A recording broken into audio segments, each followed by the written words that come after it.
ઉમદેડ ગામમાં મનરેગા કૌભાંડનો મામલો છે। ગ્રામ વિકાસ એજન્સીના નિયામક HM ચાવડાએ નિવેદન આપ્યું। અમને ફરિયાદ મળી છે, તપાસ કરાશે। અધિકારીએ વાત કરી છે, અહેવાલના આધારે જવાબદારો પર કાર્યવાહી કરાશે। લોકપાલની મુદત પૂર્ણ થતાં જ વહીવટીતંત્ર પણ તપાસ કરશે। મહત્વનું છે કે વિજાપુરના ફુદેડા ગામમાં ભ્રષ્ટાચાર થયાના આક્ષેપ થયા છે। અહીં જોબ કાર્ડ બન્યા પરંતુ કામ કરવા ન બોલાવવાનો દાવો કરાયો છે। ખોટા જોબ કાર્ડ બનાવીને મજૂરી બારોબાર લઈ લેવામાં આવતી હોવાનો પણ દાવો કરાયો। બેંક ખાતા ખોલાવી ATM કાર્ડ પણ ન આપ્યાનો દાવો છે અને બારોબાર 70,000થી વધુ રૂપિયા ઉપાડી ગયાનો પણ આક્ષેપ કરાયો છે। આ ફરિયાદ અમને પણ મળી છે અને આ મળેલ ફરિયાદની અમે એક તટસ્થ ટીમ મારફતે તપાસ કરાવીશું અને તપાસ ટીમના અહેવાલના આધારે જે કોઈ જવાબદાર હશે એની સામે શિક્ષાત્મક કાર્યવાહી હાથ ધરવામાં આવશે।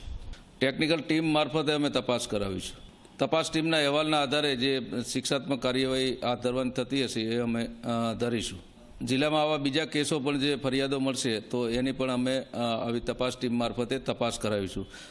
ની જગ્યા ખાલી છે પણ વહીવટીતંત્ર મારફતે આની તટસ્થ તપાસ કરાવીશું અને તપાસમાં જે કોઈ જવાબદાર હશે એની અમે શિક્ષાત્મક કાર્યવાહી સખ્તમાં સખ્ત કરીશું।